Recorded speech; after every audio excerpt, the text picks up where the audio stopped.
nós estamos vivendo nessa cidade de Londres e vivemos numa cidade que encontramos milhões de pessoas à nossa volta, são aproximadamente 8 milhões de pessoas vivendo aqui, e nós vemos as dificuldades com as quais as pessoas vivem nesse lugar. Mas, ainda que as pessoas tenham dificuldade, nós, na idade que nós temos, muitos outros têm dificuldades muito maiores. Por exemplo, eu li um relatório sobre os idosos, muitos idosos que são deixados para viverem por si sós, que é uma coisa boa a princípio, mas no final das contas eles acabam vivendo por longo tempo e vão definhando na sua saúde, e muitos deles se tornam até mesmo abandonados. Aí quem trabalha ali com a funerária sabe disso, que muitos são encontrados mortos depois de muitos dias dentro das suas casas, sem ninguém nem se dar conta de que havia alguém ali morando, de que houve alguma coisa com alguém, sem um filho, sem um vizinho perceber a sua situação. Então é uma situação bastante complicada. Então muitos que não estão nessa situação estão em outras dificuldades. Nós cantamos muito sobre o Deus que vela por nós, o Deus que cuida de nós, o Deus que inspira-nos a caminhar, a ir adiante. Nós precisamos de fato disso, porque somos muitas vezes carregados de tanta preocupação. É o trabalho que gostaríamos, é aquela solução que almejávamos, que de repente não a tivemos, é um problema de saúde, problema de relacionamento, uma coisa ou outra. Os corações sempre estão carregados de um ou de outro problema, quase que o tempo todo. E essas situações todas eram provavelmente perturbações de mente ou sobrecargas de alma. Essas preocupações todas provavelmente eram preocupações dos crentes da cidade de Tessalônica há quase 2000 anos atrás. Eles viviam também numa cidade muito grande, uma cidade vibrante, uma cidade não como Londres, evidentemente, mas para as dimensões da sua época, muito parecida. Uma cidade que tinha aproximadamente 200 mil habitantes. Para aquela época era muita gente, e uma cidade muito importante dentro do Império Romano, um lugar onde a rota comercial passava por ali, e o Império era sustentado, se expandia através também daquela cidade. E Paulo amava demais aquela cidade, e ele ansiava que o Evangelho de Jesus Cristo fosse pregado ali, e não somente ali, que fosse pregado em toda aquela área. Esse era o desejo profundo do coração do apóstolo São Paulo. E ele ensinou aqueles crentes na altura a importância de se viver uma vida que fosse brilhante, uma vida que fosse inspirativa, uma vida de poder. Essa vida só poderia ser vivida se esses crentes tivessem uma perspectiva diferente no seu viver. E a perspectiva que alguém pode ter para ter uma vida vibrante, poderosa, uma vida de fato que tenha grande significado, é uma vida que tenha a perspectiva do retorno de Jesus Cristo. Jesus há de voltar. E nessa perspectiva, o apóstolo São Paulo queria que eles pudessem equacionar as suas ansiedades, os problemas da sua vida, sabendo que um dia tudo aquilo que fora prometido, um dia se realizaria, um dia de fato Jesus voltaria. Essa era a grande motivação que eles tinham que ter nos seus corações. A minha pergunta para você: qual é a sua grande motivação? A motivação mais profunda do seu coração. O que é que mais tem inspirado a sua vida nos últimos tempos? Você tem vivido por quê?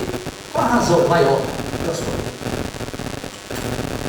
Em Atos capítulo 17, nós temos um breve relatório de como essa igreja se iniciou. O apóstolo São Paulo ficou ali por cerca apenas de 3 meses, juntamente com Silas e com seus companheiros ali. E ele pôde fazer um trabalho fenomenal. Ele pôde injetar vida na vida daqueles indivíduos. A carta que Paulo escreve aqui aos Tessalonicenses, que eu estou começando uma série hoje, é na verdade uma resposta do relatório trazido por Timóteo. Paulo não podia ir a Tessalônica, enviou Timóteo até lá para ver como aqueles crentes estavam. Eles não tinham WhatsApp, não tinham hoje telefone, não tinham essas mídias sociais, não tinham um contato tão fácil entre eles. Então precisava que alguém fosse enviado.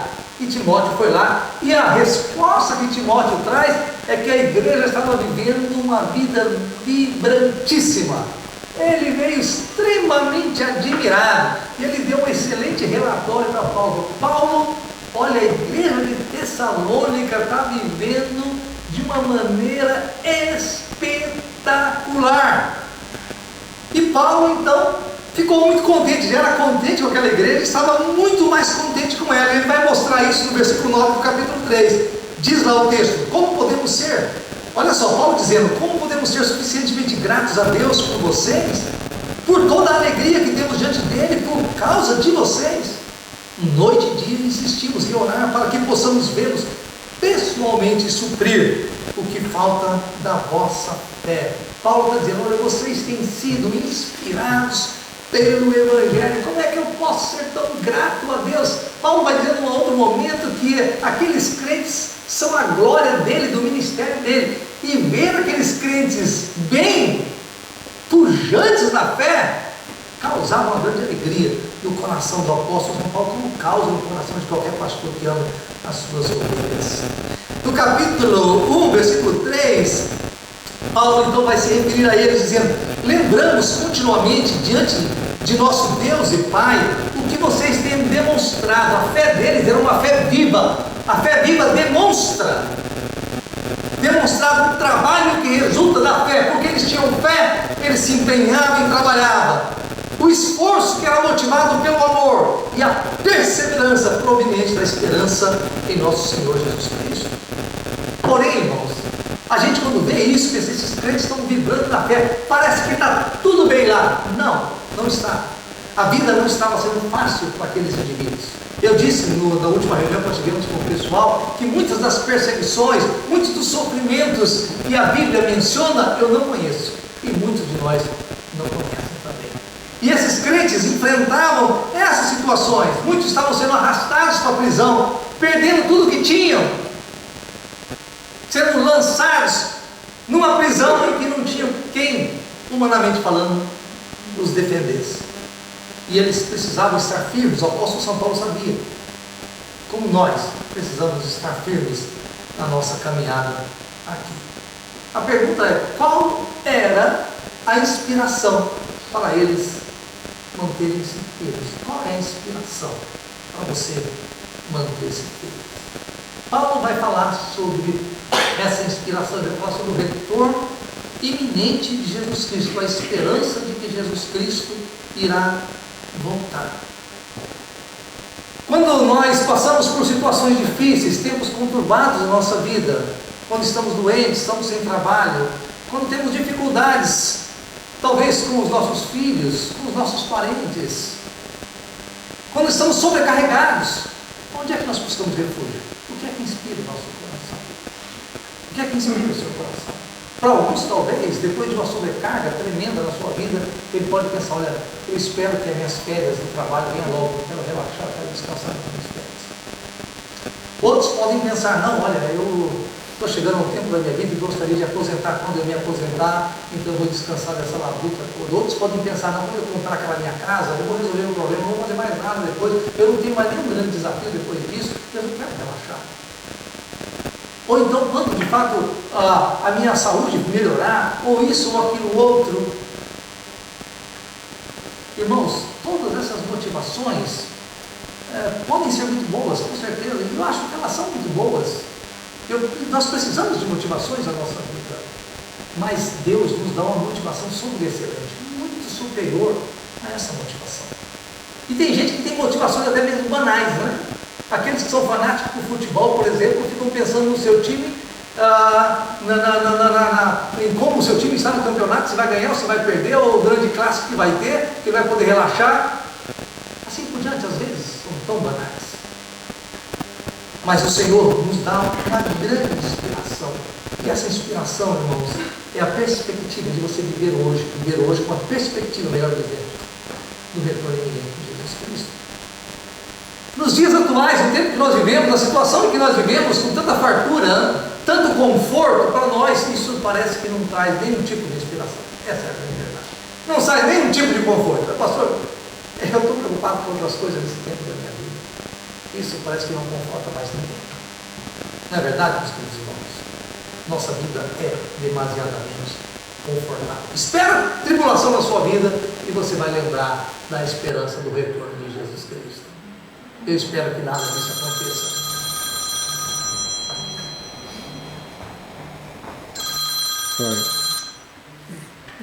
Eu espero que jamais a gente possa experimentar tamanha dificuldade para poder ansiar pelo retorno de Jesus Cristo nas nossas vidas.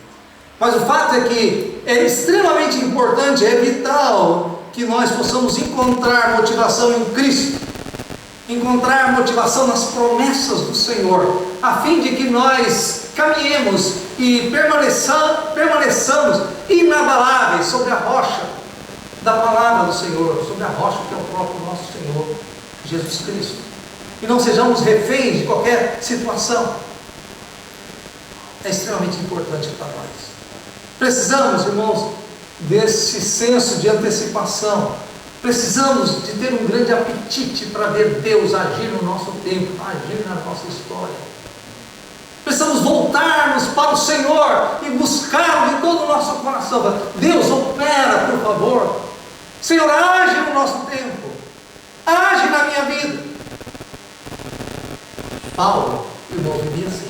Essa era a vibração do apóstolo São Paulo, essa era a confiança do apóstolo São Paulo, essa era a maneira que Paulo pregava. E ele coloca dessa forma: sabemos, irmãos, amados de Deus, que Ele os escolheu. Era com firmeza, porque ser escolhido, ser amado de Deus era algo precioso, extremamente importante. Paulo era um homem cheio de convicção, cheio de poder. No versículo 5 ele diz: porque o nosso evangelho não chegou a vocês somente em palavras, mas também em poder, no Espírito Santo e em plena convicção. Vocês sabem como procedemos entre vós em seu favor. Irmãos, não era somente a maneira que Paulo pregava, era a maneira que ele vivia entre aqueles crentes. Paulo sabia muito bem que as palavras precisam de ações, e as ações valem muito mais do que muitas palavras. Paulo prega com paixão, ele vive com paixão. Pregação, vida com paixão, pregação com paixão, não pode ser de maneira alguma separadas. Viver uma vida brilhante na expectativa do retorno iminente de Jesus Cristo tornou-se algo viral entre eles. Todos estavam infectados.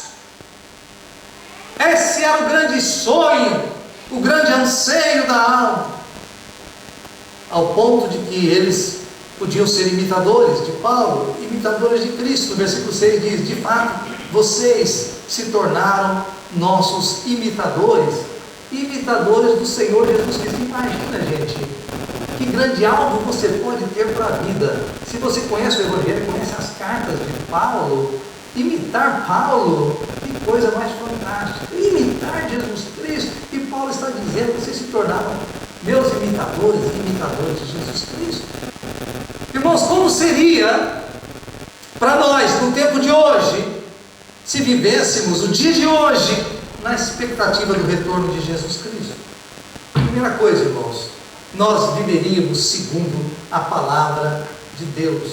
Tessalonicenses, não somente eles ouviram a palavra de Deus, mas eles agasalharam a palavra de Deus nos seus corações. Eles permitiram que a palavra de Deus encontrasse uma rota nas suas almas e gerasse vida por onde ela passasse. No capítulo 2, versículo 13, Paulo fala: também agradecemos a Deus sem cessar o fato de que, ao receberem da nossa parte a palavra de Deus, vocês a aceitaram, não como palavra de homens, mas conforme ela verdadeiramente é, como palavra de Deus, que atua com eficácia em vocês, os que creem. Olha só, gente, eles receberam a palavra como palavra de Deus mesmo, é Deus falando com eles, não é meramente uma palavra, mas era Deus que comunicava vida através da palavra. A palavra e Deus se confundem, porque Deus é a sua palavra, através da sua palavra tudo veio a existir. A palavra de Deus é substancial, a palavra de Deus tem que ser apoderada. Eles apoderaram a palavra de Deus e a palavra de Deus se apoderou deles. Eles não conseguiram viver mais sem os efeitos da palavra em suas vidas. Uma vez o pastor Ed Renekiewicz, falando sobre visão, num seminário que eu me encontrava, ele diz: olha, o indivíduo que diz eu tenho uma visão, provavelmente ele não tem uma visão, porque o indivíduo que tem uma visão, na verdade, quando ele chegar ao ponto de ter a visão, não é porque ele tem a visão, é porque a visão o tem. E ele não consegue viver sem aquilo que enxergou na sua visão. Assim deve ser a palavra no nosso coração. Qual é a expectativa que você tem quando você vem à igreja, quando você veio hoje à igreja, quando os crentes vêm à igreja? Muitos vêm porque, olha, eu sou acostumado a ir à igreja, porque realmente eu tenho um compromisso com a igreja. Isso é joia, porque eu estou acostumado a ir aos sábados na igreja. Porque eu estou com saudade de algumas pessoas. Porque para alguns outros eu não tenho uma oportunidade melhor, eu não tenho uma parte, ninguém me convidou, ninguém me ofereceu um jantar, ninguém me ofereceu nada. Então hoje eu vou para a igreja porque eu estou livre, estou frio, eu vou lá, vou ter um tempo lá, talvez seja uma bênção estar na igreja. Outros podem pensar assim, olha, vai ser importante, eu estou com um problemão na minha vida, quem sabe Deus vai me visitar naquela noite que eu for à igreja, aquele dia que eu for à igreja, e de repente eu vou poder me desabafar, quem sabe Deus invade a minha vida, quem sabe Deus muda a minha história. Outros ainda poderão pensar, não, eu estou precisando de um socorro divino mesmo, Deus tem que intervir, então eu vou na igreja. Joia! Eu não me importo tanto com os motivos que você vem na igreja, mas eu gostaria que você tivesse melhores motivos. Eu acho que a igreja é um lugar para você vir a tempo, fora de tempo, quando quer, quando não quer. É importante você estar aqui.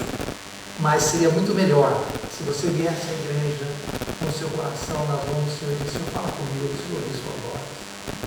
Senhor, gera em mim vida através da sua palavra. Seria muito jóia se você dissesse, Senhor, eu não posso deixar de ir para a igreja, não importa a minha situação, porque eu preciso ouvir a voz de Deus.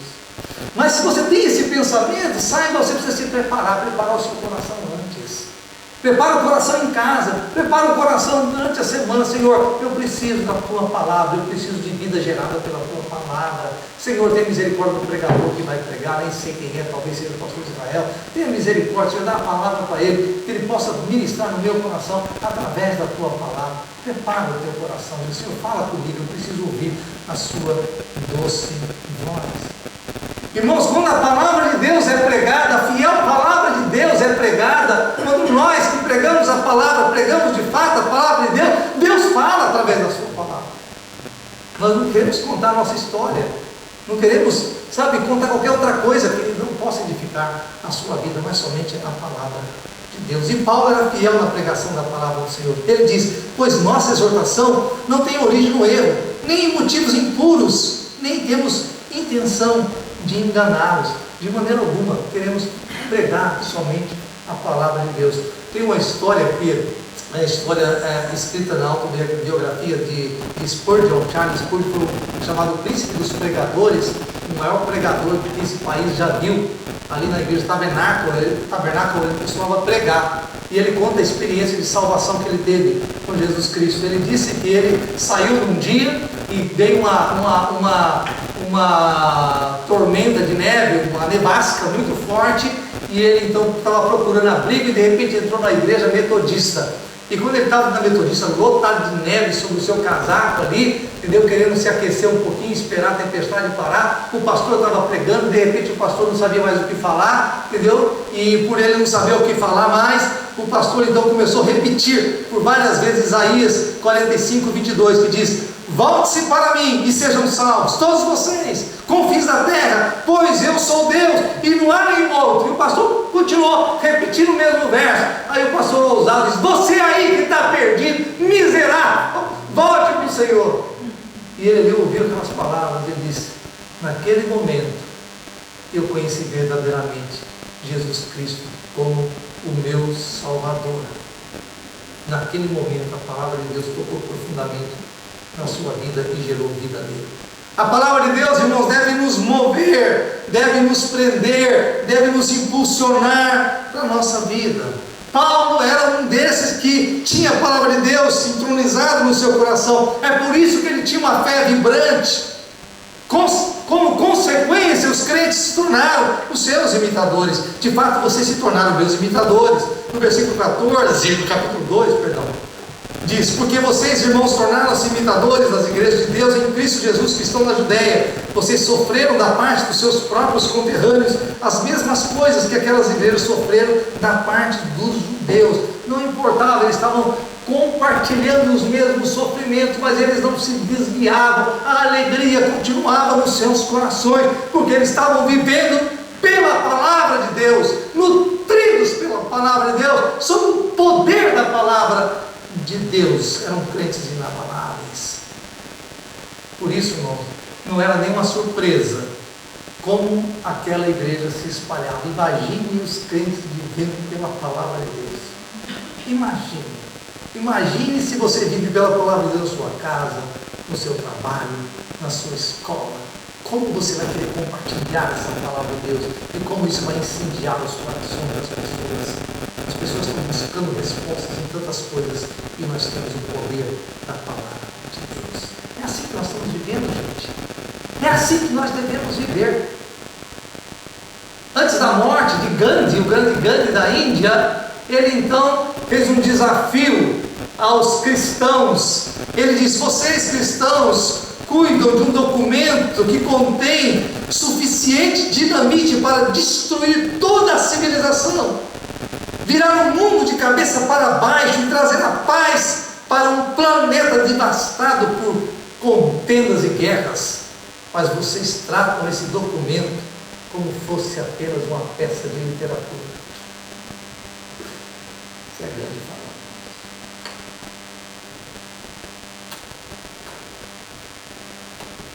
Os crentes de Tessalônica viviam pela palavra de Deus.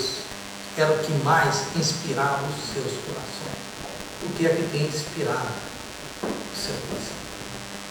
Eles também viviam pelo Espírito Santo. Versículo 5, capítulo 1 diz: porque o nosso evangelho não chegou a vocês somente em palavras, mas também em poder, no Espírito Santo. Essa é a razão, irmãos, que eles receberam a palavra de Deus, não como palavra humana, mas como palavra de Deus.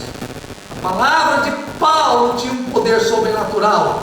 Assim Paulo pregava, assim Paulo vivia, cheio de poder. Nós vivemos uma época que os crentes vivem como se não tivessem poder algum, desfalecidos, desanimados, enfraquecidos, sem poder algum nas suas vidas, sentindo-se impotentes, sem qualquer tipo de importância, sentindo que sua vida não tem o mínimo valor, vivendo como se fossem esquecidos, até mesmo por Deus. Alguns vivendo limitados por qualquer tipo de enfermidade, ou até por decorrência da idade que vai se avançando, sem sentimento de poder nas suas vidas. Muitas vezes nós vemos assim mesmo, como aqueles que são incapazes de determinar o nosso próprio bem-estar e o nosso próprio futuro, angustiados, cabisbaixos, como se fossem os piores dessa terra. Mas a Bíblia, irmãos, nos dá outra mensagem. A palavra de Deus diz outra coisa sobre nós. A palavra de Deus diz que nós somos cheios de poder. A palavra de Deus não diz que nós somos miseráveis, de maneira alguma. Efésios capítulo 18, Paulo diz: tendo iluminado os olhos do vosso entendimento, para que saibais qual seja a esperança da sua vocação e quais as riquezas da glória da sua herança nos santos, e qual a sobre-excelente grandeza do seu poder sobre nós, os que cremos, segundo a operação da força do seu poder. Herança dos santos, sobre-excelente grandeza do seu poder, operação da força do seu poder. O poder que levantou Jesus Cristo da morte é o poder que pode nos habilitar a viver uma vida excepcional. Era desse poder que a igreja de Tessalônica se nutria. Essa palavra, a palavra de Deus tem poder. Há palavras que nós agasalhamos no nosso coração e as tornamos poderosas e que nos destrói por completo. E às vezes não agasalhamos a própria palavra de Deus. Jogamos de lado a esperança e agasalhamos a desesperança. Irmãos, essa perspectiva do poder da palavra é a razão que explica o porquê aqueles crentes, mesmo enfrentando sofrimentos terríveis decorrentes de perseguições, eles estavam alegres. Eles criam na palavra do Senhor de todo o seu coração. No capítulo 1, versículo 6 diz: de fato, vocês se tornaram nossos imitadores do Senhor, pois apesar de muito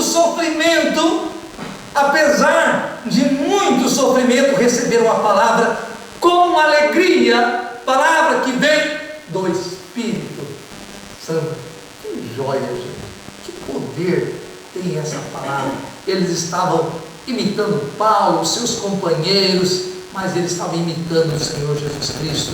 Jesus Cristo também viveu pela força, pelo poder do Espírito Santo. O poder que Jesus tinha era o poder que vinha do Espírito Santo.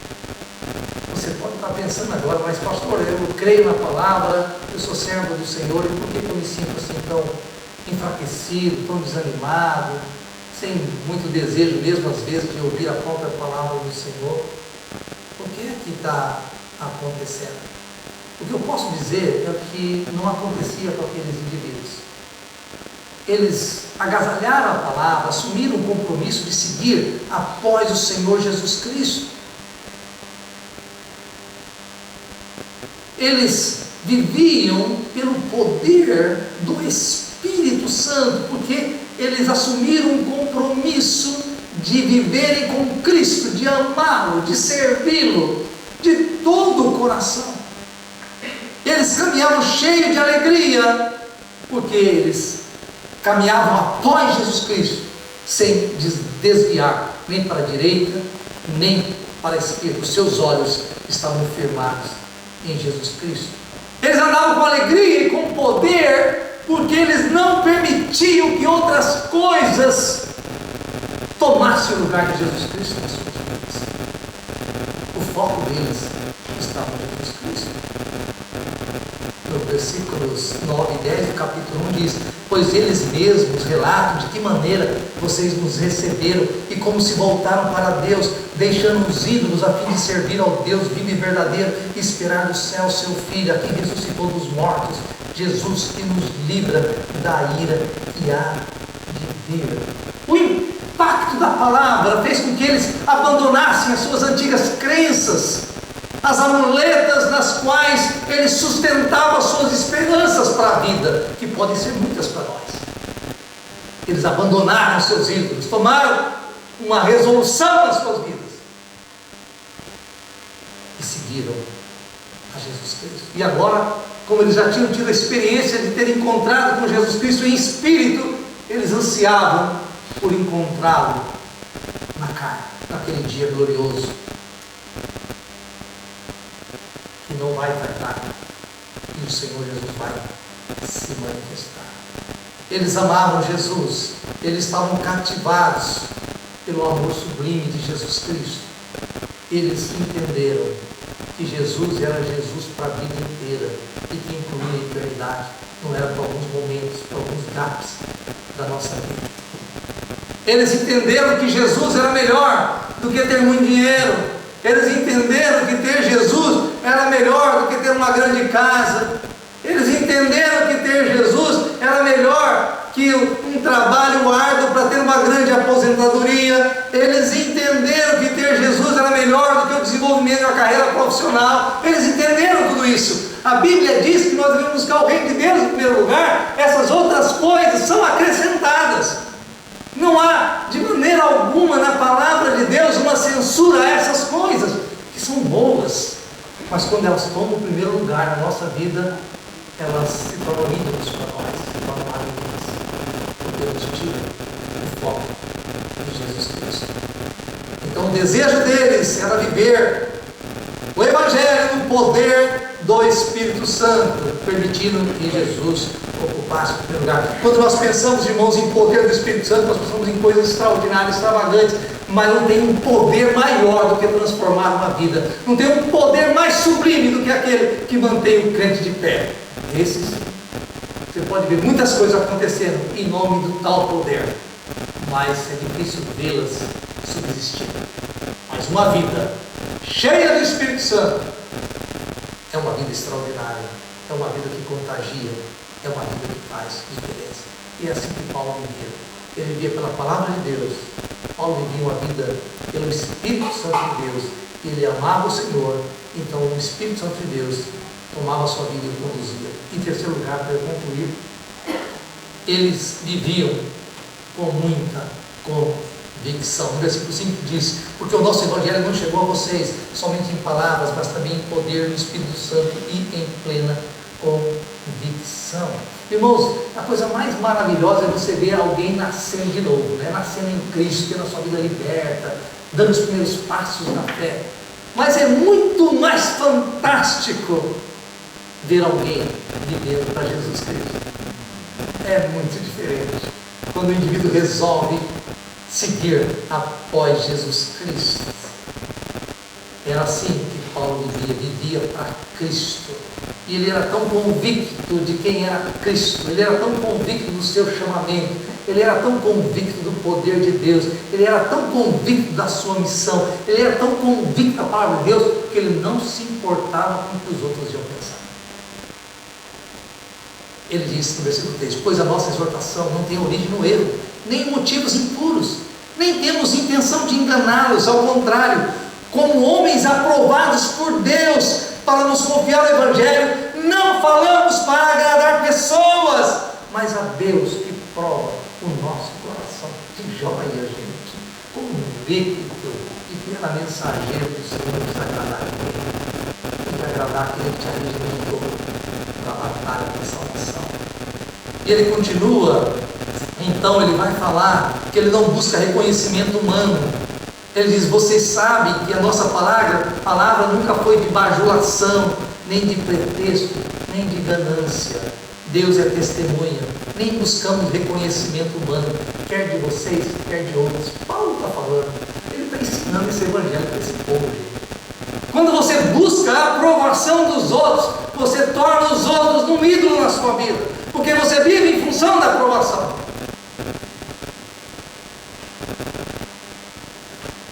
Mas quando você coloca o Senhor como primeiro na sua vida, você vive para o Senhor, porque é Ele que te garante. Não é o patrão que paga o seu salário, é Jesus que paga o seu salário. Não é a assistência médica que te dá segurança, é o Senhor que te dá segurança na sua saúde. É o Senhor que dá segurança para o seu futuro.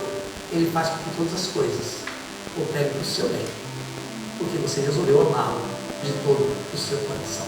Então, amar a Deus em primeiro lugar deve ser o foco da sua vida. E isso significa paixão em compartilhar o Evangelho, determinação em abandonar os ídolos, os enganos da vida e continuar seguindo a Jesus Cristo. Em terceiro lugar, desejar e se esforçar para viver como Jesus. Os crentes de Tessalônica não encontraram, não conheceram outra pessoa igual ao apóstolo São Paulo. Um indivíduo com uma fé tão vibrante, um desejo tão vibrante, desejo de compartilhar o Evangelho e compartilhar a sua própria vida. No versículo 7, capítulo 2, ele diz: embora como apóstolos de Cristo pudéssemos ter sido um peso, fomos bondosos quando estávamos entre vocês, como uma mãe que cuida dos seus próprios filhos. Sendo assim, sentindo assim tanta afeição por vocês, decidimos dar-lhes não somente o Evangelho de Deus, mas também a nossa própria vida, porque vocês se tornaram muito amados por nós. Ou seja, o Evangelho era dado sem nenhum pensamento de retribuição. Essa era a convicção do coração desse homem. Ele continua no versículo 11: pois vocês sabem que tratamos cada um como um pai trata os seus filhos, exortando, consolando e dando testemunho para que vocês vivam de maneira digna de Deus que os chamou para o seu reino e glória. Paulo, um grande exemplo, ele deixou onde vivia para compartilhar o Evangelho, seguindo os passos de Jesus Cristo. Paulo entregou a sua vida pelo Evangelho, seguindo os passos de Jesus, que também entregou a sua vida. Ele vivia convicto no propósito do seu chamado, amando a Jesus sobre todas as coisas. O apóstolo São Paulo, então, não entregou aos Tessalonicenses somente uma mensagem, ele entregou sua própria vida, ele entregou Jesus Cristo para eles, porque Paulo amava o Senhor Jesus, e porque ele amava, ele ansiava pelo seu retorno. E nós, irmãos, que o Senhor possa nos ajudar a viver pela sua palavra, que o Senhor possa nos ajudar a viver pelo Espírito Santo, pelo poder do Espírito, a manter você de pé, que o Senhor possa encher o seu coração de convicção, que você seja um homem e uma mulher com muita alegria, a despeito de qualquer circunstância que você possa estar enfrentando na sua vida, porque a palavra do Senhor é poderosa. A palavra do Senhor, ela esmiuça a terra. A palavra do Senhor é a tua fonte de poder. O Espírito Santo é o protetor da palavra do Senhor. E o teu coração nas mãos do Senhor pode incendiar onde você vive e mudar não somente a sua história, mas a história na qual você está inserido. Vamos ouvir a palavra, cheio do Espírito Santo e cheio de convicção. Aí nós vamos experimentar com alegria, porque tanto ansiamos a nossa alma. Pai querido, muito obrigado pela tua palavra, obrigado pela tua graça, obrigado pelo teu amor, obrigado pelo que o Senhor fala conosco, o Senhor tem falado no meu coração, o Senhor fala no coração do teu povo, que a tua palavra gere vida nos seus corações.